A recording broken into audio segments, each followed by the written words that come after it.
brought to you by KR Mangalam University. We provide you the platform to turn your dreams into reality. Give wings to your aspirations with KR Mangalam University. नमस्कार, मैं हूं आपका दोस्त विजय विद्रोही। विजय factor हमारे खास कार्यक्रम में आप सबका स्वागत है। तो पाकिस्तान के फील्ड मार्शल आसिम मुनीर और ट्रंप के बीच में लंच कब का खत्म हो चुका है। लंच दोनों को पच भी चुका है, लेकिन भारत को ये लंच अभी तक पच नहीं रहा है। 1 घंटे 1 बजे मुलाकात होनी थी, ऐसा मोटा तौर पर माना जा रहा था, लेकिन 2.25 घंटे तक ये लंच हुआ।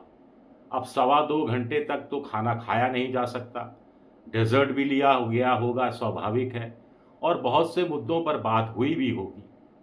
किन किन मुद्दों पर बात हुई, एक बड़ा खुलासा मैं आपके सामने, जो इधर उधर से छन छन कर खबरें आ रही हैं और जैसा ट्रंप ने खुद संकेत दिए हैं, उसके हवाले से मैं आपके सामने प्रस्तुत करने की कोशिश करूंगा हमारी इस खास पेशकश में। लेकिन भारत में लोग अभी भी गाना गुनगुना रहे हैं, गैरों पे करम अपनों पे सितम, जाने वफा ये जुल्म ना कर, रहने दे अभी थोड़ा सा भरम, जाने वफा ये जुल्म ना कर। लेकिन ट्रंप ने तो सारे भ्रम भारत के जो भी बचे खुचे थे वो तोड़ दिए एक झटके से। कह रहे हैं आई लव पाकिस्तान, मैं पाकिस्तान को प्यार करता हूँ। फील्ड मार्शल मुनीर को मिलकर मैं गौरवान्वित महसूस कर रहा हूँ। आगे वो कह रहे हैं कि दोनों स्मार्ट हैं, यानी इशारा मुनीर और मोदी की तरफ है। दोनों बहुत बहुत स्मार्ट हैं। अब ये बात किसी भी तरीके से भारत को पच नहीं सकती कि ट्रंप अचानक से मुनीर के इस कदर मुरीद कैसे हो गए और अपने पुराने दोस्त मोदी को एक तरह से साइड में कैसे कर दिया। अभी तक दोनों देशों की लीडरशिप की बात करते थे, यानी मोदी और शहबाज शरीफ की बात होती थी, उनके बीच में तुलना होती थी। ये भी भारत को पसंद नहीं है। लेकिन अब तो एक फील्ड मार्शल से भारतीय प्रधानमंत्री नरेंद्र मोदी की तुलना कर दी, बराबरी कर दी। और जितना शहबाज शरीफ को भाव देते, अगर वो पहुंचते, उससे ज़्यादा भाव ट्रंप ने मुनीर को दिया। तो इसके पीछे वजह क्या है? वजह आर्थिक है, व्यापार है, माल कमाना है, या वजह ईरान से संभावित युद्ध में मुनीर की मदद हासिल करना है, या ट्रंप खुशामद पसंद करते हैं और मुनीर ने कह दिया कि मैं नोबेल पुरस्कार की अनुशंसा करूंगा कि ट्रंप साहब को मिलना चाहिए, क्योंकि 2 बड़े परमाणु हथियार संपन्न देशों के बीच में परमाणु युद्ध ट्रंप ने रुकवा दिया। तो इससे गदगद हो उठे हैं ट्रंप। बराक ओबामा को मिला था, एल गौर को मिला था शांति का नोबेल पुरस्कार, पर्यावरण का नोबेल पुरस्कार। तो इस लीगेसी में अपने आप को भी जोड़ना चाहते हैं ट्रंप। लेकिन एक बड़ी बात हुई, इससे पहले मोदी जी से फोन पर बात हुई थी और मोदी ने कहा था ट्रंप से कि भाई भारत कभी मध्यस्थता स्वीकार नहीं करता, और दोनों देशों ने आपस में मिलकर सीज फायर की बात कही थी।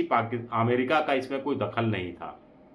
और ट्रंप ने भी पहली बार एक माना इस चीज को कि दरअसल दोनों देशों के नेताओं ने आपस में मिलकर इस युद्ध जैसी स्थिति से निकाला। आगे उन्होंने ये जोड़ा नहीं प्रेस कॉन्फ्रेंस में, हालांकि उससे पहले जोड़ चुके थे वो। यानी मोदी के कहने के बाद 2 बार ट्रंप पलट चुके हैं। खैर, इस पर तो अब बहस करना बेकार है। लेकिन एक बड़ा सवाल उठता है, अगर मुनीर राष्ट्रपति ट्रंप को नोबेल प्राइज मिलने की अनुशंसा कर सकते हैं, तो क्या मोदी जी ये काम नहीं कर सकते थे? आपदा में अवसर की तलाश नहीं हो सकती थी? कुछ लोग कहते हैं नहीं हो सकती, क्योंकि खुद लाइन में तो ट्रंप नहीं खड़े हुए, मोदी जी भी लाइन में खड़े हुए हैं। लेकिन मोदी हो चाहे ट्रंप हो, दोनों ये बात अच्छी तरह से जानते हैं कि ये काल युद्ध का नहीं है, बुद्ध का है। यह डायलॉग मारकर आप अपने अपने समर्थित जनता से तालियां तो बजवा सकते हैं, लेकिन नोबेल प्राइज नहीं जीत सकते। खैर, बड़ी खबर जिस पर हम बात कर रहे थे कि आखिर 2.25 घंटे बात क्या हुई। ईरान के संबंध में बात हुई, युद्ध की स्थिति में पाकिस्तान एयरबेस का इस्तेमाल, अमेरिका के विमान जो हैं लड़ाकू विमान कभी टच कर लें, वहाँ पर उतर सकें, लैंडिंग कर लें, फ्यूलिंग कर लें, 1000 किलोमीटर की सीमा मिलती है। ज़मीन पर से अगर कोई हमला करना चाहे तो क्या पाकिस्तान की ज़मीन का इस्तेमाल हो सकता है? क्या इस संदर्भ में ईरान से बात हुई, माफ़ कीजिएगा, मुनीर से बात हुई ईरान को लेकर?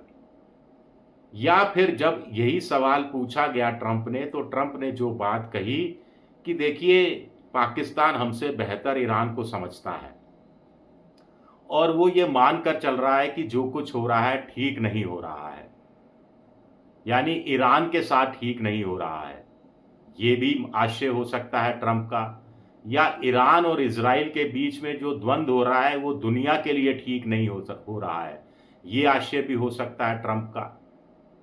उधर फील्ड मार्शल मुनीर का जो पाकिस्तान का पब्लिसिटी डिपार्टमेंट है, उसकी तरफ से जो प्रेस रिलीज 8 पैराग्राफ की जारी हुई है, उससे संकेत मिलता है कि कहीं ना कहीं मुनीर ने शायद ये सलाह दी, शायद शब्द का मैं इस्तेमाल कर रहा हूं, ट्रंप को कि आप इस पचड़े से दूर रहिए।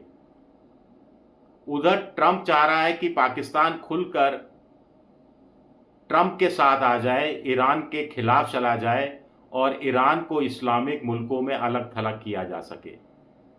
पाकिस्तान इतनी हिम्मत नहीं कर पा रहा है।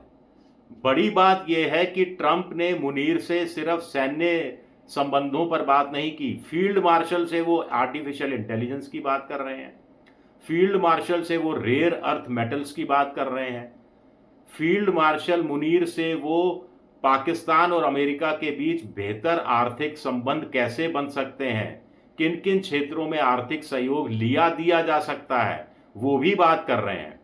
भाई, फील्ड मार्शल का आर्थिक संबंधों से क्या लेना देना? इसके लिए तो आपको शहबाज शरीफ से बात करनी चाहिए, प्रधानमंत्री से बात करनी चाहिए। लेकिन ट्रंप ने एक तरह से घोषित कर दिया है कि मुनीर डिफैक्टो पाकिस्तान के प्रधानमंत्री हैं, मुनीर डिफैक्टो पाकिस्तान के राष्ट्रपति हैं, और ये बात भारत के संदर्भ में अच्छी खबर बिल्कुल नहीं है।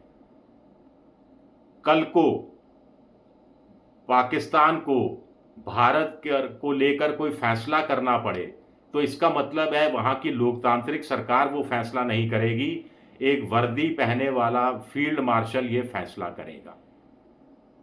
बड़ी बात यह है कि ट्रंप अपने पहले कार्यकाल में पाकिस्तान को आतंकवाद को पनपाने वाला देश की संज्ञा दिया करते थे। अब वही पाकिस्तान ट्रंप के लिए नखलिस्तान होने जा रहा है।